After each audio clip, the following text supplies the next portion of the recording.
Hello बच्चों, welcome to the concept zone. मेरा नाम आशुतोष गोस्वामी है बच्चों, और मैं आप लोगों के लिए नीट में हेल्प करने के लिए लेक्चर लेके आया हूं। तो नीट 2026 जो आप लोगों का 3 मई को होने वाला है, उसमें मैं फिजिक्स का लेक्चर लेके आया हूं, जिसमें फिजिक्स में अक्सर नीट के बच्चों को बड़ा प्रॉब्लम होता है। तो मैं फिजिक्स का लेक्चर लेके आया हूँ। यहाँ पे आप लोगों को मैं जितने भी इंपॉर्टेंट चैप्टर है जहां से हर एक साल नीट का क्वेश्चन आता है, वो सब चैप्टर्स यहाँ पे डील करने वाला हूँ। इसमें हम हल्का सा कॉन्सेप्ट पढ़ेंगे और बहुत ज्यादा सा क्वेश्चंस पढ़ेंगे। तो आप लोग एकदम रेडी हो जाइए। और आज का टॉपिक मैं आप लोगों के लिए लेके आया हूँ, वो है लॉ ऑफ मोशन। तो बच्चों, लॉ ऑफ मोशन से अपन स्टार्ट करने वाले हैं आज का लेक्चर। अब हमको पता है बच्चों, लॉ ऑफ मोशन आता है तो कहीं ना कहीं से न्यूटन के 3 लॉ आ जाते हैं। Newton first law, second law, third law. लेकिन लॉ ऑफ मोशन के शुरुआत में अपने को जानना चाहिए किसके बारे में, कि भाई जो भी मोशन होता है उसका रीजन क्या है। क्योंकि ये चैप्टर हमको यही बताने वाला है कि कोई भी मोशन होता है उसका रीजन क्या है। मतलब देखा जाए किसी मोशन के पीछे का रीजन। हम जानते हैं कोई ऑब्जेक्ट रेस्ट में है तो मोशन में आ गया, मोशन में है तो रेस्ट में आ गया। और ये सब चीज आप काइनेमेटिक्स में पढ़ते हैं, जो कि आपका motion in one dimensional, motion in two dimensional, जिसको स्ट्रेट लाइन मोशन बोल सकते हो, और प्रोजेक्टाइल मोशन पढ़ते हैं या सर्कुलर मोशन पढ़ते हैं। ठीक है, जो 2 डायमेंशन मोशन कहलाता है। इसमें हम पढ़ते हैं मोशन के बारे में कि ऑब्जेक्ट 1 डायमेंशन मोशन में कैसे डिस्प्लेस हो रहा है, कैसे वेलोसिटी उसका आ रहा है, उसका एक्सेलरेशन आ रहा है, ये सब चीज के बारे में पढ़ाई करते हैं। बट हमको ये नहीं पता रहता कोई ऑब्जेक्ट रेस्ट से मोशन में कैसे आया, मोशन से रेस्ट में कैसे आया। ये सब चीज मोशन का रीजन अपन नहीं जानते। तो मोशन का रीजन इस चैप्टर में जानने वाले हैं, जो कि लॉ ऑफ मोशन होगा। और उस मोशन का रीजन होने वाला है यहाँ पे आपका फोर्स। तो फोर्स के बारे में पढ़ने वाले हैं। तो यहाँ पे सबसे पहले हमारा थ्योरी आता है इस चैप्टर में, जो हमको देते हैं अरिस्टोटल। उन्होंने बहुत जमाना पहले का बात है, ये लगभग 350 बीसी या उसी के आसपास का है। उसी टाइम इन्होंने हमको बताया था मोशन के बारे में कि कोई भी ऑब्जेक्ट मोशन में है तो वो मोशन में तभी रह सकता है जब उसमें कोई फोर्स एक्ट कर रहा हो। यदि फोर्स एक्ट कर रहा है तभी वो मोशन में है, यदि फोर्स एक्ट नहीं कर रहा है तो ऑब्जेक्ट कभी भी मोशन में नहीं रह सकता। उन्होंने सबसे ओरिजिन माना किसको पता है, रेस्ट को। कोई भी ऑब्जेक्ट रेस्ट में ही रहता है। यदि वो मोशन में आया तो उसको मोशन को बनाए रखने के लिए, उसके मोशन को बनाए रखने के लिए फोर्स का नीड पड़ता है। ये इन्होंने हमको बताया। फिर आगे चल के गैलीलियो आते हैं, और गैलीलियो आने के बाद अपने कुछ एक्सपेरिमेंट, कुछ प्रैक्टिकल एक्सपेरिमेंट के थ्रू ये बात को गलत साबित करते हैं कि कोई ऑब्जेक्ट को मोशन में रहने के लिए फोर्स का नीड नहीं पड़ता। मतलब हमको कोई भी ऑब्जेक्ट मोशन में है तो यहाँ पे कोई फोर्स का जरूरत नहीं है उसको मोशन में रहने के लिए। या कोई ऑब्जेक्ट रेस्ट में है तो कोई फोर्स का नीड नहीं है कि वो रेस्ट में ही रहे। तो गैलीलियो यहाँ पे आते हैं, और आने के बाद हमको सबसे पहले प्रॉपर्टी के बारे में बताते हैं, वो है इनर्शिया। ठीक है, किसके बारे में बताते हैं, इनर्शिया।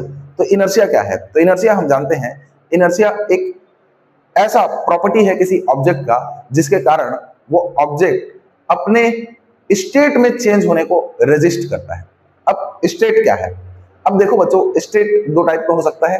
एक स्टेट ऑफ मोशन हो सकता है, एक स्टेट ऑफ रेस्ट हो सकता है। मतलब कोई ऑब्जेक्ट रेस्ट में हो सकता है या फिर वो ऑब्जेक्ट मोशन में हो सकता है। ठीक है, तो यदि कोई ऑब्जेक्ट मोशन में है तो वो रेस्ट में आना नहीं चाहेगा। और यदि कोई ऑब्जेक्ट रेस्ट में है तो वो मोशन में आना नहीं चाहेगा, और यदि कोई ऑब्जेक्ट मोशन में है तो वो रेस्ट में आना नहीं चाहेगा। ये जो अपने स्टेट को बनाए रखने का प्रॉपर्टी है किसी ऑब्जेक्ट का, इसी को अपन बोलते हैं इनर्शिया। तो इनर्शिया क्या होता है आप जानते हो, इनर्शिया होता है किसी ऑब्जेक्ट का या किसी मास का वो प्रॉपर्टी जिसके कारण वो अपने स्टेट में चेंज का रेजिस्ट करता है, अपोज करता है। क्लियर है? बोलने का मतलब, कोई ऑब्जेक्ट मोशन में है तो वो मोशन में ही रहना चाहता है, रेस्ट में आना नहीं चाहता। और कोई ऑब्जेक्ट रेस्ट में है, वो रेस्ट ही रहना चाहता है, मोशन में नहीं आना चाहता। ठीक है, ये जो प्रॉपर्टी होता है किसी भी ऑब्जेक्ट का, इस प्रॉपर्टी को अपन बोलते हैं क्या, इनर्शिया। बोलने का मतलब बच्चों, आप कभी 100 मीटर रेस किए होगे। अब 100 मीटर दौड़ते होगे आप, अब 100 मीटर का रनिंग कर रहे हो, तो 100 मीटर के रनिंग करने के बाद ऐसा नहीं है कि 100 मीटर पहुंचने के बाद अपन तुरंत वहां पे रुक जाते हैं। अब 100 मीटर रनिंग करते हैं, बहुत तेजी से दौड़ते हैं, और बहुत तेजी से दौड़ने के बाद हम जब 100 मीटर पहुंच जाते हैं, उसके धीरे धीरे स्पीड को कम करते जाते हैं और लास्ट में रुकते हैं। ऐसा क्यों? यदि हम वहां पे तुरंत रुकेंगे तो हम गिर जाएंगे, वहां पे रुक नहीं पाएंगे। एग्जैक्टली जिस जगह में 100 मीटर में रुकना है वहां पे रुक नहीं पाएंगे। अब ये होता है आपका इनर्शिया ऑफ मोशन बच्चों। इनर्शिया ऑफ मोशन मतलब ऑब्जेक्ट मोशन में है, अब मोशन में है तो ऑब्जेक्ट मोशन में रहना चाहता है। आप 100 मीटर रनिंग कर रहे हैं तो आप मोशन में आ गए हो, अब आपका पूरा बॉडी मोशन में है तो पूरा बॉडी आपका चाहता है मोशन में रहना। अचानक से आप रोकना चाहते हो तो बॉडी तुरंत नहीं रुकता, उसको अपने धीरे धीरे करके फ्रिक्शन के थ्रू रोकते हैं अपने बॉडी को, ठीक है, स्लो करके। समझ में आया? और वैसे जैसे कोई ऑब्जेक्ट रेस्ट में है, अब रेस्ट में तो एक ही बार धक्का देते हो तो मूव नहीं करता। जैसे कि आप जानते हो एक कार रेस्ट में है, अब उसको धक्का दे रहे हो तो कार मूव नहीं करता, लेकिन अचानक से कार, जैसे कि 2-3 लोग अपन धक्का देना स्टार्ट किया, बहुत जोर लगा दिए, उसके बाद कार एक बार मूव करना स्टार्ट हो जाता है, तो अपने को उतना फोर्स नहीं लगाना पड़ता है कार को मूव करने के लिए, अपन आसानी से उसको मूव कर सकते हैं। मतलब कोई ऑब्जेक्ट रेस्ट में है तो वो रेस्ट में रहना चाहता है, रेस्ट से मोशन लाने के लिए मेरे को फोर्स लगाना पड़ रहा है। मतलब क्या समझ में आया आपको? कोई ऑब्जेक्ट रेस्ट में है तो वो रेस्ट में रहना चाहता है, और कोई ऑब्जेक्ट मोशन में है तो मोशन में रहना चाहता है। ये जो प्रॉपर्टी है ऑब्जेक्ट का, इस प्रॉपर्टी को मैं बोलता हूँ इनर्शिया। और यहाँ पे ऑब्जेक्ट का स्टेट जो होता है 2 टाइप का होता है, एक स्टेट ऑफ रेस्ट और दूसरा स्टेट ऑफ मोशन। अब यहाँ पे इनर्शिया के कुछ टाइप्स होते हैं, तो इनर्शिया कितने टाइप के होते हैं इसको आपको जानना है। तो देखिए यहाँ पे इनर्शिया के बारे में बात किया, तो इनर्शिया क्या है बताओ? प्रॉपर्टी है ये, किसका? Property of object, any object बोल सकते हैं, to resist change in its state. अब स्टेट यहां पे कितने हो सकता है बताओ? स्टेट ऑफ ऑब्जेक्ट, तो ऑब्जेक्ट का स्टेट यहां पे दो टाइप का होगा। एक बोल सकते हो क्या? स्टेट ऑफ रेस्ट, और दूसरा होगा स्टेट ऑफ मोशन। इतना आपको समझ में आ गया, ठीक है? तो इनर्शिया ये प्रॉपर्टी है। और यहां पे नेक्स्ट देखते हैं इसके टाइप्स। तो टाइप्स क्या होता है इनर्शिया का? तो इनर्शिया का आप टाइप्स देखेंगे तो यहां पे इनर्शिया 3 टाइप के होते हैं। सबसे पहला होता है इनर्शिया ऑफ रेस्ट, दूसरा होता है इनर्शिया ऑफ मोशन, और तीसरा होता है inertia of direction. Inertia of direction, inertia of rest, inertia of motion, inertia of direction. Inertia of rest हमको ये बताता है कोई ऑब्जेक्ट रेस्ट में है तो रेस्ट में ही रहना चाहता है। मतलब रेस्ट में रहने का, किसी ऑब्जेक्ट के रेस्ट में रहने का प्रॉपर्टी जो होता है उसको अपन बोलते हैं इनर्शिया ऑफ रेस्ट। कोई ऑब्जेक्ट रेस्ट में है तो रेस्ट में ही रहेगा जब तक कि उसमें कोई एक्सटर्नल फोर्स ना लगे। अब ऐसे ही इनर्शिया ऑफ मोशन क्या है? यदि कोई ऑब्जेक्ट यूनिफॉर्म मोशन में है तो ऑब्जेक्ट मोशन में ही रहना चाहता है, वो रेस्ट में रहना नहीं चाहता। तो जो मोशन में रहने का प्रॉपर्टी है ऑब्जेक्ट का, इसको अपन बोलते हैं इनर्शिया ऑफ मोशन। और इनर्शिया ऑफ डायरेक्शन क्या है? यदि कोई ऑब्जेक्ट किसी एक डायरेक्शन में मोशन कर रहा है, तो वो उसी डायरेक्शन में रहना चाहता है, वो अपना डायरेक्शन को चेंज करना नहीं चाहता। तो डायरेक्शन में बने रहने का जो प्रॉपर्टी होता है ऑब्जेक्ट का मोशन में, उस प्रॉपर्टी को अपन बोलते हैं क्या बताओ? Inertia of direction. बोलने का मतलब ये है, एक एक का एग्जांपल समझिए। मान के चलिए ये बस है, ठीक है? ये बस किसमें है बताइए? रेस्ट में। ये क्या है? बस है, और बस किसमें है? रेस्ट में है। और यहाँ पे आप खड़े हैं, अब एक बस अचानक से सडनली स्टार्ट करता है। सडनली क्या करता है? बस स्टार्ट करता है। अब सडनली ये बस स्टार्ट करेगा, तो एक बात बताइए, सडनली ये बस स्टार्ट करेगा तो आप किधर हो जाते हो? पीछे गिर जाते हो, है ना? आप पीछे बैकवर्ड डायरेक्शन में क्या हो जाते हो? गिरते हो। एक ही बार धक्का लगता है पीछे साइड में। अब ऐसा क्यों होता है? उसका कारण होता है आपका यहाँ पे इनर्शिया ऑफ रेस्ट बच्चों। अब कैसे समझाता हूं मैं। अब एक बात बताओ, बस स्टार्ट करेगा एक ही बार और मूव करेगा। स्टार्ट करके क्या करेगा बताओ? मूव करेगा, या एक्सेलरेट करेगा बोलोगे? क्या करेगा बोलोगे? एक्सेलरेट करेगा। तो देखिए, अब जैसे ही बस स्टार्ट किया या एक्सेलरेट किया तो देखिए ये जो बस है, ये चक्का यहाँ पे लगा है, अब ये मूव करना स्टार्ट किया तो इस सरफेस से जुड़ा है अपना फीट। तो ये जो फीट है वो सरफेस के कांटेक्ट में है, और ये सरफेस और अपने फीट के बीच में क्या है? फ्रिक्शन। तो फ्रिक्शन के कारण ये सरफेस आगे मूव करेगा तो अपना फीट भी मूव करेगा। अब फीट मूव करेगा तो इस सरफेस के पास में जितना अपना फीट है वो इसके साथ मोशन में आता है। बट जो अपर बॉडी है अपना, अपर बॉडी वो रेस्ट में है, तो उसको लगेगा हम रेस्ट में। अब लोअर बॉडी बस के साथ मूव करेगा, अपर बॉडी वहां पे रुक जाएगा। अब सोचिए, ये लोअर बॉडी आगे जाएगा, अपर बॉडी रुकेगा, तो आप पीछे साइड धक्का नहीं आएंगे तो किधर जाएंगे बताओ? अब यहाँ पे लोअर बॉडी यहाँ पे मूव कर गया तो अपर बॉडी यहाँ पे रेस्ट में रह गया, तो लोअर आगे, अपर रेस्ट में है तो ये आगे जाएगा, ये पीछे, तो मतलब आप पीछे साइड फॉल हो जाएंगे। तो आपका अपर बॉडी किसके कारण फॉल हुआ? वो है इनर्शिया ऑफ रेस्ट के कारण, क्योंकि ऊपर रेस्ट में रहा और नीचे एक ही बार मोशन में आ जाएगा, ठीक है? अब वैसे ही इनर्शिया ऑफ मोशन देखें, इनर्शिया ऑफ मोशन समझना है तो यहाँ पे मान के चलिए एक बस है, ठीक है, और ये बस क्या कर रहा है, मूव कर रहा है, क्या कर रहा है, आगे से मूव कर रहा है। अब सडनली ये क्या करता है, स्टॉप करता है, ठीक है, और इसके अंदर आप खड़े हैं और सडनली ये स्टॉप करता है तो आप किधर, फॉरवर्ड डायरेक्शन में मूव कर जाते हैं, फॉरवर्ड डायरेक्शन में गिर जाते हैं। ऐसा क्यों? तो ऐसा इसलिए, देखो ये आपका जो फीट है ये फिर से सरफेस के कांटेक्ट में है और फ्रिक्शन से जुड़ा हुआ है, तो जैसे ही स्टॉप करता है तो बस पूरा रुकता है, तो ये फीट भी रुक जाता है तुरंत, इसके पास में है इसलिए फ्रिक्शन के कारण। लेकिन अपर बॉडी केस में बताओ, क्योंकि ये शुरू मूव कर रहा था, तो हमारा पूरा बॉडी बस के साथ मोशन में था, और जैसे ही अचानक से स्टॉप होता है तो अपना लोअर बॉडी जो है ये बस के साथ रुक जाता है, लेकिन upper body inertia of motion के कारण मोशन में रहना चाहता है, तो ये अपर बॉडी मोशन में रहता है और ये रुक जाता है। अब ये रुकेगा और अपर बॉडी आगे जाएगा तो आप किधर फॉल होंगे, आगे डायरेक्शन में फॉल होंगे, तो ये होता है आपका इनर्शिया ऑफ मोशन। तो इनर्शिया ऑफ मोशन मतलब आपका अपर बॉडी मोशन में था तो मोशन में रहना चाहता है, तुरंत सडनली रुकना नहीं चाहता, इसके चक्कर में आप आगे फॉरवर्ड फॉल हो रहे हैं, यहाँ पे हो जाएगा आपका इनर्शिया ऑफ मोशन। वैसे ही आपका इनर्शिया ऑफ डायरेक्शन होता है। अब इनर्शिया ऑफ डायरेक्शन को समझना है तो एक सर्कुलर पाथ समझिए। अब आपका है ना, अब आपका बस एक ही बार ऐसे जा रहा है, मान के चलिए ये बस क्या कर रहा है, मूव कर रहा है स्ट्रेट पाथ में, एक ही बार में स्ट्रेट पाथ में मूव कर रहा है। अब ये बस का डायरेक्शन एक ही बार यहाँ से चेंज होता है, एक ही बार सर्कुलर पाथ आता है, एक ही बार सर्कुलर पाथ आता है। तो एक बात बताइए, आपका डायरेक्शन ये था क्योंकि बस इस डायरेक्शन मूव कर रहा था, तो आप बस के अंदर थे तो आपका भी डायरेक्शन ये था। अब अचानक से बस अपना डायरेक्शन चेंज करता है, लेकिन आपका बॉडी शुरू किस में था बताओ, शुरू किस में था बताओ, शुरू था इस डायरेक्शन में। अब एक ही बार ये मूव करता है तो आप उसी डायरेक्शन में रहते हैं, जिसके कारण आप बाहर फेंकाई टाइप से लगता है। तो जैसे कि मैं यहाँ पे बस पे हूँ और बस अचानक से ऐसे ऐसे अचानक से मुड़ता है तो मैं को इधर फेंकाई टाइप से लगता है, ठीक है। तो क्यों? क्योंकि मैं अपने डायरेक्शन में बने रहना चाहता हूँ, बस सीधा जा रहा है तो मैं सीधा रहना चाहता हूँ। अब एक ही बार ये जाता है तो मैं ऐसे हो जाऊंगा, ठीक है, मैं ऐसे हो जाऊंगा, क्यों? क्योंकि मैं सीधा डायरेक्शन में हूँ बस के साथ, और अचानक से बस इधर मुड़ गया तो मैं सीधा ही रहूंगा। तो सीधी सी बात है, बस ऐसे मुड़ेगा तो मेरा लोअर बॉडी ऐसे मुड़ जाएगा और मैं इधर। तो उस टाइप का इसलिए होता है क्योंकि यहाँ पे इनर्शिया ऑफ डायरेक्शन के कारण होता है। ये किसके कारण होता है? इनर्शिया ऑफ डायरेक्शन के कारण। तो आपको समझ में आया होगा, इनर्शिया ऑफ रेस्ट मतलब बॉडी रेस्ट में रहना चाहता है, वो रेस्ट से मोशन में नहीं आना चाहता। इनर्शिया ऑफ मोशन के बारे में समझ में आया होगा कि बॉडी मोशन में है तो मोशन में रहना चाहता है, रेस्ट में रहना आना नहीं चाहता। और इनर्शिया ऑफ डायरेक्शन मतलब समझते हैं, कोई ऑब्जेक्ट जिस डायरेक्शन में जा रहा है वो उसी डायरेक्शन में रहना चाहता है, अपना डायरेक्शन चेंज नहीं करना चाहता। ये जो प्रॉपर्टीज है उस प्रॉपर्टी को बोलते हैं अपन इनर्शिया। अब यहाँ पे मास और इनर्शिया में डिफरेंट होता है। मास इनर्शिया पे डिपेंड नहीं करता, बट इनर्शिया मास पे डिपेंड करता है। और इनर्शिया कैसे डिपेंड करता है? तो इनर्शिया आप बोल सकते हो, इनर्शिया मेजरमेंट ऑफ मास होता है, मेजरमेंट ऑफ मास होता है। व्हाट इज इनर्शिया तो बोल सकते हो। इनर्शिया कैसे रिलेट करता है मास से? तो आप बोलेंगे इनर्शिया जो होता है मेजरमेंट ऑफ मास होता है। इसका मतलब क्या है? यदि मास कम होगा तो इनर्शिया कम होगा, और मास ज्यादा होगा तो इनर्शिया ज्यादा होगा। बोलने का मतलब ये है कि जैसे कि एक मान के चलिए हाईवा है और एक मान के चलिए यहाँ पे आपका कार है। अब हाईवा क्या है? ज्यादा मास है, और यहाँ पे कार क्या है? कम मास है। तो हाईवा का इनर्शिया ज्यादा होगा एज कंपेयर टू आपका ये कार, ठीक है। और वैसे ही बाइक और कार के बीच में ले सकते हैं, तो कार का मास ज्यादा होगा और बाइक का मास कम होगा, तो कार का इनर्शिया ज्यादा होगा बाइक से। समझ रहे हो बात को?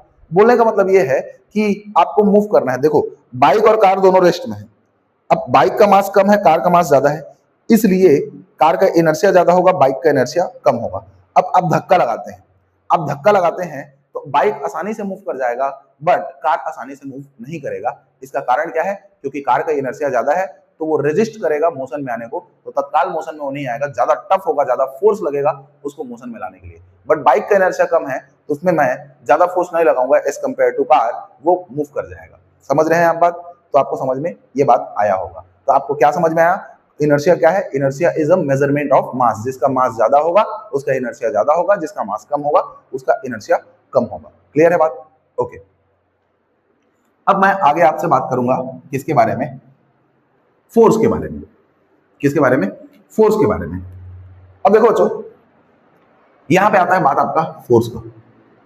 अब फोर्स आप देखेंगे तो फोर्स क्या होता है? तो फोर्स आता है, तो फोर्स वो कारण है, फोर्स वो फिजिकल क्वांटिटी है जो किसी ऑब्जेक्ट के स्टेट को चेंज कर देता है। तो स्टेट को चेंज करने का जो कारण है, जो इशू है ना, जो कॉज है, वो कौन है बताओ? फोर्स। मतलब फोर्स स्टेट को चेंज कर सकता है। तो फोर्स क्या क्या स्टेट को चेंज कर सकता है? यहाँ पे दो टाइप का स्टेट देखे थे, है ना। एक क्या था बताओ? एक था आपका रेस्ट और दूसरा था मोशन। तो स्टेट ऑफ मोशन को चेंज कर सकता है, मतलब कोई ऑब्जेक्ट मोशन में है तो उसको रेस्ट में ला सकता है फोर्स, और कोई चीज रेस्ट में है, कोई ऑब्जेक्ट रेस्ट में है तो वो उसको मोशन में ला सकता है। कौन? फोर्स। तो फोर्स क्या कर सकता है? मोशन को रेस्ट में ला सकता है और रेस्ट को मोशन में ला सकता है। तो फोर्स ही वो कारण होता है जो ऑब्जेक्ट को मोशन से रेस्ट और रेस्ट से मोशन ला सकता है। फोर्स एक ऐसा कारण होता है जो एक ऐसा फिजिकल क्वांटिटी होता है जो किसी ऑब्जेक्ट के डायरेक्शन को भी चेंज कर सकता है। इस डायरेक्शन मूव कर रहा है, इसका डायरेक्शन चेंज करना है तो फोर्स लगा दो उस डायरेक्शन में, उसका डायरेक्शन भी चेंज हो जाएगा। तो डायरेक्शन को चेंज कर सकता है ना, मोशन को चेंज कर सकता है, रेस्ट में है उसको भी चेंज कर सकता है। तो फोर्स आपका स्टेट को चेंज करता है, ठीक है। तो है ना, बोल सकते हो it can change state of object, या ऑब्जेक्ट के स्टेट को चेंज कर सकता है, ठीक है। रेस्ट में है तो जो फोर्स लगाएंगे इसमें, तो किसमें आ जाएगा बताओ? मोशन में आ जाएगा। और यदि मोशन में है तो मोशन में है, और यदि मैं फोर्स लगाऊंगा अपोजिट डायरेक्शन में तो ये रेस्ट में आ जाएगा। ब्रेक लगाएंगे तो, ठीक है। डायरेक्शन को भी ये चेंज कर सकता है। Force can change direction of motion of object, moving object, ऐसा बोल सकते हैं। अब फोर्स देखोगे बच्चों तो यहाँ पे फोर्स का फॉर्मूला हम लोग जानते हैं। फोर्स क्या होता है? मास इनटू एक्सेलरेशन, ठीक है। अपन यही पढ़ते आते हैं, यदि मास कांस्टेंट होता है तो force equal to mass into acceleration होता है। m को मैं बोलूंगा मास और a को मैं बोलूंगा क्या बताओ? एक्सेलरेशन। और हमको पता है फोर्स एक वेक्टर क्वांटिटी है। ये क्या है? फोर्स है। और फोर्स क्या है? एक वेक्टर क्वांटिटी होता है, अब फोर्स को अपन मेजर करते हैं, मतलब कि किससे मेजर करते हैं, मतलब उसका एसआई यूनिट क्या होता है? तो फोर्स का एसआई यूनिट होता है आपका न्यूटन। क्या होता है? न्यूटन। और यहाँ पे बच्चों ये जो न्यूटन होता है इक्वल आता है किसके बताओ? तो मास का होता है किलोग्राम और एक्सेलरेशन का होता है मीटर पर सेकंड स्क्वायर। तो एक न्यूटन को मैं बोल सकता हूँ 1 किलोग्राम मीटर पर सेकंड स्क्वायर। इसी का सीजीएस सिस्टम में इसका यूनिट होता है, सीजीएस सिस्टम में इसका यूनिट होता है किसका? फोर्स का। वो होता है डाइन। क्या होता है? डाइन, ठीक है। डायन मत बोलना, डाइन है, ओके। तो डाइन होता है, ओके। अब डाइन किसके इक्वल होगा? तो 1 डाइन इक्वल हो जाएगा किसके पता है? ये हो जाएगा 1 ग्राम सेंटीमीटर पर सेकंड स्क्वायर बोल सकते हो, ठीक है। अब यहाँ पे इन दोनों के बीच में रिलेशन होता है। एक न्यूटन जो होता है बच्चों 10 टू द पावर 5 डाइन के इक्वल होता है, ठीक है। मतलब एक न्यूटन 10 टू द पावर 5 मतलब 1 लाख डाइन के इक्वल होता है, ओके। अब इसका डायमेंशन फॉर्मूला आप देखोगे तो इसका डायमेंशन फॉर्मूला क्या होता है? तो डायमेंशन फॉर्मूला आप लिख सकते हो इससे, किलोग्राम मतलब m1, मीटर मतलब L1 और सेकंड स्क्वायर नीचे में है तो ऊपर जाके -2 आ जाएगा। तो इस तरीके से इसका डायमेंशन फॉर्मूला भी आप लिख सकते हो। अब फोर्स के आप देखेंगे टाइप्स, तो फोर्स यहाँ पे दो टाइप के फोर्स होते हैं बच्चों। अब दो टाइप के फोर्स में आप देखेंगे, सबसे पहला फोर्स आपका जो होता है वो होता है आपका कॉन्टैक्ट फोर्स होता है, और जो दूसरा होता है उसको अपन बोलते हैं क्या? नॉन कॉन्टैक्ट फोर्स होता है। अब कॉन्टैक्ट फोर्स क्या होता है? तो कॉन्टैक्ट फोर्स आप देखेंगे जो कॉन्टैक्ट में हो, ठीक है, जो कॉन्टैक्ट में हो, मतलब कॉन्टैक्ट फोर्स लगाने से कॉन्टैक्ट में आ जा रहा है बॉडी। मतलब सीधी सी बात है, ये ऑब्जेक्ट है, इसको मैं धक्का दूंगा तो मैं क्या कर रहा हूँ? इसके कॉन्टैक्ट में आके फोर्स लगा रहा हूँ, इसके कॉन्टैक्ट में आके फोर्स लग रहा है। बिना कॉन्टैक्ट के इसमें फोर्स नहीं लगा सकता। हवा में थोड़ा धक्का दे सकता हूँ मैं, इसको धक्का हवा में नहीं दे सकता, मेरे को इसमें कॉन्टैक्ट में आना पड़ेगा, ठीक है। ऐसा टाइप का फोर्स, तो ऐसा टाइप का फोर्स आपका कौन कौन होता है? तो कॉन्टैक्ट फोर्स में आपका आता है, जैसे कि एग्जांपल में आप बोल सकते हो फ्रिक्शन फोर्स आता है। क्या आता है? फ्रिक्शन फोर्स बोल सकते हो। वैसे ही बोल सकते हो आप इसमें नॉर्मल फोर्स बोल सकते हो, ये भी एक कॉन्टैक्ट फोर्स होता है, ठीक है।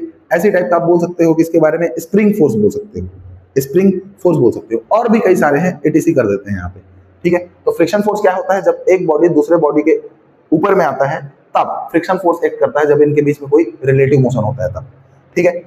और वैसे नॉर्मल फोर्स क्या होता है? तो नॉर्मल फोर्स क्या होता है? एक सरफेस है, इस सरफेस के ऊपर कोई दूसरा ऑब्जेक्ट आता है, ठीक है, तब पॉइंट ऑफ कांटेक्ट पे अब ऊपर डायरेक्शन में क्या लगता है बताओ? नॉर्मल फोर्स लगता है। क्या लगता है? नॉर्मल फोर्स लगता है। कब? जब इसका वेट नीचे लग रहा होगा, तो नॉर्मल फोर्स क्या होता है? तो नॉर्मल फोर्स सरफेस जहां पे कांटेक्ट होता है वहां पे सरफेस के परपेंडिकुलर डायरेक्शन लगता है। तो नॉर्मल फोर्स क्या होता है? पॉइंट ऑफ कांटेक्ट के सरफेस के परपेंडिकुलर डायरेक्शन में लगता है और ये एक सेल्फ एडजस्टिंग फोर्स होता है। एक सेल्फ एडजस्टिंग फोर्स होता है। नॉर्मल फोर्स क्या होता है? सेल्फ एडजस्टिंग फोर्स होता है। मतलब मान के चलिए आप खड़े हैं, मैं खड़ा हूं, यहाँ पे आपके आसपास बहुत सारे जो भी ऑब्जेक्ट हैं वो सब हैं। हर एक ऑब्जेक्ट का मास आप जानते हैं अलग अलग है। कोई 1 किलोग्राम का है, कोई 10 किलोग्राम का है, कोई 50 किलोग्राम का है, कोई 80 केजी का है, कोई 100 केजी का है, कोई 1000 केजी का है। हर एक अलग अलग मास के यहाँ पे क्या है बताओ? ऑब्जेक्ट है। ये सब ऑब्जेक्ट का क्या लग रहा होगा बताओ? ये सब ऑब्जेक्ट का एक वेट लग रहा होगा। तो वेट के कारण फोर्स लग रहा है, ठीक है। अब वो फोर्स लग रहा है, उस फोर्स के कारण उसमें नॉर्मल फोर्स लगेगा। तो मेरे ऊपर मेरा वेट मान के चलिए 80 केजी है, तो मेरे ऊपर जो नॉर्मल फोर्स एक्ट कर रहा होगा वो आपके कंपेयर में ज्यादा होगा। और आपका वेट कम होगा, तो आपका वेट मान के चलते हैं 60 केजी, तो आप में जो नॉर्मल फोर्स लग रहा होगा वो कम होगा क्योंकि आपका वेट कम है। अब मेरे से आपका वेट ज्यादा है तो 100% आपके में मेरे से ज्यादा नॉर्मल फोर्स लगेगा। तो नॉर्मल फोर्स अपने आप को एडजस्ट करता है, मेरे में ज्यादा आप में कम, अलग अलग जो ऑब्जेक्ट है, अलग अलग मास के ऑब्जेक्ट हैं, उसमें नॉर्मल फोर्स अलग अलग लगेगा। तो नॉर्मल फोर्स अपने आप को सेल्फ एडजस्ट कर सकता है, इसलिए बोल सकते हो normal force self adjusting force है। दूसरा बात बता दूं यहीं पे कि नॉर्मल फोर्स कभी भी mg के इक्वल है करके रट्टा मत मारो, ये फॉर्मूला नहीं है, ये कंडीशन में आता है। हम देखते हैं क्या, कोई भी ऑब्जेक्ट सरफेस में रखा है, जमीन पे रखा है, ग्राउंड लेवल पे रखा है, तो उसमें ग्रेविटी लगता है, ग्रेविटी लगने के कारण mg के इक्वल आ जाता है। तो 90% केस में आपको नॉर्मल इक्वल टू mg दिखता है, but n equal to mg आपका सही फॉर्मूला नहीं है, मतलब सही फॉर्मूला नहीं बोल सकते। n इक्वल टू mg यहाँ पे कोई फॉर्मूला नहीं है जिसको आपको याद रखना है, ये कंडीशन के हिसाब से आता है। अब मान के चले बच्चों एक दीवार है ये, अब दीवार में ग्रेविटी नहीं लगेगा, ये तो जमीन है, जमीन है, यहाँ ग्रेविटी लगेगा। अब ये दीवार पे मान चलो एक ऑब्जेक्ट को मैं क्या कर दिया हूँ बताओ, दबा कर रख दिया वहां से। अब मैं ऐसे ही इसको पुश किया हूँ F फोर्स से, तो ये दब गया है। तो ये जो सरफेस है, ये जो सरफेस है, इसके पॉइंट ऑफ कांटेक्ट पे इस बॉडी पे इस डायरेक्शन में नॉर्मल लगाएगा। तो यहाँ पे देखिए ये नॉर्मल फोर्स किसके इक्वल आ जाएगा? तो ये नॉर्मल फोर्स इक्वल आ जाएगा मेरे अप्लाइड फोर्स के। तो यहाँ पे नॉर्मल फोर्स mg के इक्वल नहीं आया, इसलिए आपको यहाँ पे ये याद रखना है कि नॉर्मल फोर्स हमेशा mg के इक्वल आता है। ये बात अपने ख्यालों से हटा दीजिए। ये 90% केस में आ ही जाता है क्योंकि ग्राउंड लेवल पे रखा रहता है। यदि ऑब्जेक्ट ऐसा है, अलग अलग सिचुएशन पे है, तो वहां पे फोर्स है ना, वहां पे नॉर्मल फोर्स mg के इक्वल नहीं आएगा, वो नॉर्मल फोर्स अप्लाइड फोर्स के इक्वल आ सकता है या अलग अलग तरीके से आ सकता है। वो डिपेंड करता है किस टाइप का उसमें फोर्स लग रहा है, ठीक है। ओके, तो यहाँ मैं आपको समझाया कॉन्टैक्ट फोर्स में यहाँ पे फ्रिक्शन फोर्स होता है, नॉर्मल फोर्स होता है, स्प्रिंग फोर्स होता है। तो फ्रिक्शन फोर्स के बारे में आगे पढ़ेंगे इस चैप्टर में, स्प्रिंग फोर्स के भी बारे में अपन आगे पढ़ेंगे, ठीक है। अब यहाँ पे नॉन कॉन्टैक्ट फोर्स आप देखेंगे, तो नॉन कॉन्टैक्ट फोर्स यहाँ पे आप देखेंगे तो यहाँ पे बहुत सारे फोर्स आते हैं। जैसे कि आप ग्रेविटेशनल फोर्स बोल लो, ग्रेविटेशनल फोर्स बोल लो। अब देखिए यहाँ कहीं सन है और यहाँ कहीं अर्थ है और ये इसके चारों तरफ गोल गोल घूम रहा है मान के चलो, तो सीधी सी बात है ये सन अपने ग्रेविटी के कारण इसमें फोर्स लगा रहा है, इसमें ग्रेविटेशनल फोर्स लग रहा है, और अर्थ भी अपने ग्रेविटेशनल फोर्स इसके ऊपर लगा रहा है अपने डायरेक्शन में। तो इन दोनों के बीच में एक अट्रैक्टिव फोर्स लग रहा है जो कि इन दोनों के कांटेक्ट में नहीं है। तो देखिए अर्थ बिना इसके कांटेक्ट में आए इसमें फोर्स लगा रहा है सन के ऊपर, और सन बिना अर्थ के कांटेक्ट में आए अर्थ के ऊपर फोर्स लगा रहा है अपने डायरेक्शन में। तो यहाँ पे इन दोनों के बीच में कोई कांटेक्ट नहीं है, इसको इसलिए ग्रेविटेशनल फोर्स मैं बोल सकता हूँ क्या, नॉन कांटेक्ट फोर्स। वैसे आप बोल सकते हैं इलेक्ट्रोस्टैटिक फोर्स, इलेक्ट्रोस्टैटिक फोर्स। इसको आप क्लास 12th में पढ़ते हैं, पहला ही चैप्टर स्टार्ट होता है इलेक्ट्रोस्टैटिक करके, वहां पढ़ते हैं। तो इलेक्ट्रोस्टैटिक फोर्स होता है। अब इलेक्ट्रोस्टैटिक फोर्स कहां पे आ जाएगा, तो मान चलो इलेक्ट्रॉन एक न्यूक्लियस के अराउंड गोल गोल घूम रहा है। अब न्यूक्लियस में होता है प्रोटॉन मतलब पॉजिटिव चार्ज, तो इनके बीच में क्या होता है, अट्रैक्टिव फोर्स होता है। तो जो इलेक्ट्रोस्टैटिक फोर्स होता है ये नॉन कॉन्टैक्ट फोर्स है, कॉन्टैक्ट में नहीं आ रहा है। वैसे ही आप बोल सकते हो तीसरा मैग्नेटिक फोर्स बोल सकते हो या मैग्नेटोस्टैटिक फोर्स बोल सकते हो। ऐसे बहुत सारे फोर्स आ सकते हैं यहाँ पे नॉन कॉन्टैक्ट फोर्स में, ठीक है। अब यहाँ पे आप जानते हैं यहाँ पे सबसे स्ट्रॉन्गेस्ट फोर्स कौन होता है, न्यूक्लियर फोर्स। मैं यहाँ बोलता हूँ किसको बताओ, न्यूक्लियर फोर्स होता है। न्यूक्लियर फोर्स जो होता है सबसे स्ट्रॉन्गेस्ट फोर्स होता है। अब न्यूक्लियर फोर्स से जस्ट कम आता है आपका इलेक्ट्रोस्टैटिक फोर्स। कौन आता है, इलेक्ट्रोस्टैटिक फोर्स आता है, ये भी बहुत स्ट्रॉन्ग होता है, ठीक है, बट न्यूक्लियर फोर्स से कम होता है। और इलेक्ट्रोस्टैटिक फोर्स ज्यादा होता है किससे बताओ, ग्रेविटेशनल फोर्स से, ग्रेविटेशनल फोर्स से। अब ग्रेविटेशनल फोर्स ज्यादा होता है किससे बताओ, अब वीक फोर्सेस आ जाते हैं फिर, ठीक है, वीक फोर्स आ जाते हैं। तो सबसे स्ट्रॉन्गेस्ट फोर्स के बारे में हम जो जानते हैं वो है न्यूक्लियर फोर्स, और न्यूक्लियर फोर्स से जस्ट कम होता है कौन? इलेक्ट्रोस्टैटिक फोर्स, उससे कम होता है ग्रेविटेशनल फोर्स, सबसे कम होता है वीक फोर्स। मतलब देखा जाए यदि मैं वीक फोर्स को हटा दूं तो इन तीनों में सबसे ज्यादा फोर्स कौन सा होता है? Nuclear force. और सबसे वीक फोर्स कौन होता है यहाँ पे इन तीनों में? वो है ग्रेविटेशनल फोर्स। ये बात भी आपको याद रखना चाहिए। ओके, तो इसको मैं मिटाता हूं।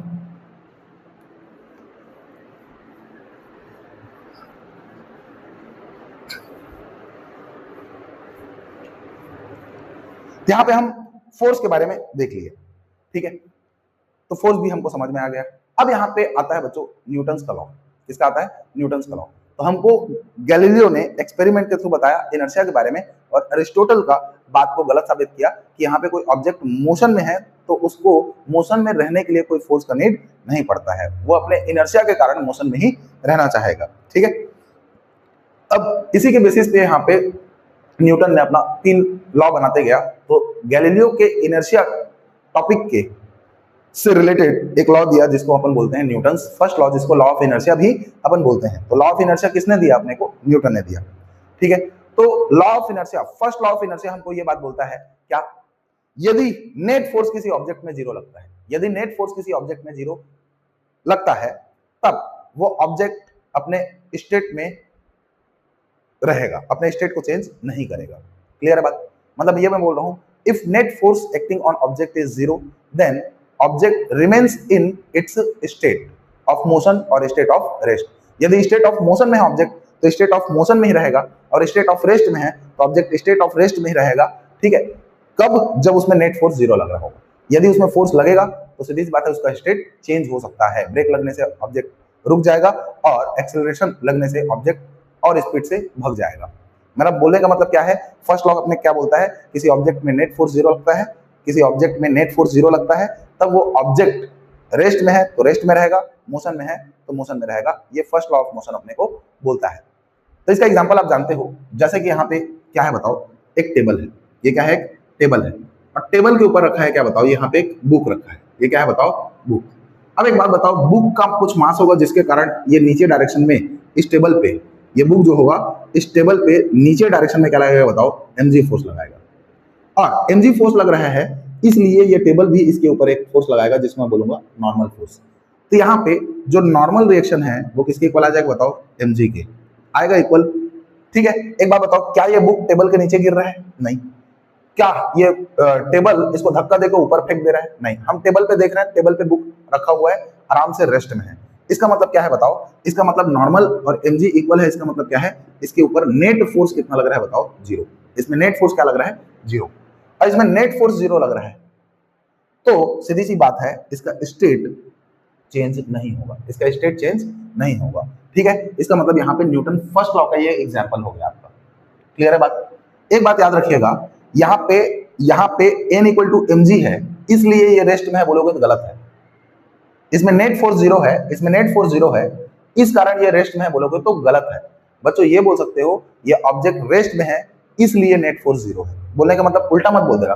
किसी ऑब्जेक्ट में नेट फोर्स 0 है, किसी ऑब्जेक्ट पर लगने वाला नेट फोर्स 0 है, तो क्या वो ऑब्जेक्ट रेस्ट में रहेगा? तो आप लोगों को लगेगा कि हाँ वो रेस्ट में रहेगा, बट गलत फहमी में हो, ठीक है। यदि ऑब्जेक्ट रेस्ट में है फिर भी उसमें नेट फोर्स 0 रहेगा।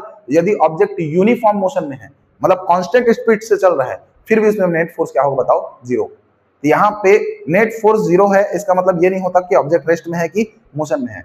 ऑब्जेक्ट रेस्ट में भी हो सकता है, मोशन में भी हो सकता है, ठीक है। और नेट फोर्स नॉन जीरो का मतलब ये होता है कि ऑब्जेक्ट 100% मोशन में है और उसका लगातार स्टेट चेंज हो रहा है, स्पीड बढ़ सकता है या घट सकता है, वो डिपेंड करता है फोर्स के डायरेक्शन पे कि किधर फोर्स लग रहा है। तो मैं क्या बोला यहाँ पे क्या बोला? यदि नेट फोर्स 0 है, इफ नेट फोर्स 0 है, तो यहाँ पे क्या ऑब्जेक्ट हमेशा रेस्ट में रहेगा या हमेशा मोशन में रहेगा? तो यहाँ पे हमेशा रेस्ट में रहेगा, ये वाला बात बोलना गलत है। हमेशा मोशन में रहेगा, ये भी बात बोलना गलत है। ऑब्जेक्ट यदि है ना, नेट फोर्स यदि 0 है तो ऑब्जेक्ट या तो रेस्ट में हो सकता है या तो यूनिफॉर्म मोशन में हो सकता है। किसमें हो सकता है? यूनिफॉर्म मोशन में हो सकता है, कांस्टेंट स्पीड या वेलोसिटी में हो सकता है। क्लियर है बात? हाँ, ऐसे बोल सकते हूं, यदि इफ ऑब्जेक्ट रेस्ट में है, इफ ऑब्जेक्ट रेस्ट में है तो नेट फोर्स क्या होगा बताओ? 0 होगा। ये बात बोलने में बिल्कुल आप नहीं शर्माना, ठीक है। और इफ ऑब्जेक्ट आपका किसमें बताओ? यूनिफॉर्म मोशन में है, यूनिफॉर्म मोशन में है। तो यूनिफॉर्म मोशन में है तब भी आप बोल सकते हो नेट फोर्स इसमें क्या है बताओ, जीरो है। नेट फोर्स क्या है इसमें बताओ, जीरो। तो ये आपको डिसाइड करना है, ये आपको देखना है। बट ऐसा मत बोल देना कि ऑब्जेक्ट में नेट फोर्स जीरो है तो ऑब्जेक्ट रेस्ट में है कि ऑब्जेक्ट मोशन में, ऐसा कुछ मत बोल देना। यदि नेट फोर्स ऑब्जेक्ट में जीरो है तो वो या तो मोशन में हो सकता है या तो रेस्ट में, दोनों कंडीशन यहाँ पे पॉसिबल है। ठीक है बच्चों, तो आज एक हिसाब से इंट्रोडक्शन टाइप से मैं लेक्चर आप लोगों के लिए ले आया। यदि आप लोगों को अच्छा लगा होगा तो फिर यहाँ पे कमेंट कीजिए, और मैं अब आगे आप लोगों के लिए पूरा कॉन्सेप्ट का एक ही लेक्चर लाऊंगा जिसमें 1 घंटा मैं इसको कंप्लीट कर दूंगा टोटल कॉन्सेप्ट को। उसके बाद मैं डायरेक्टली आपका क्वेश्चंस डील करूंगा। ठीक है बच्चों, फिर मिलते हैं नेक्स्ट लेक्चर में।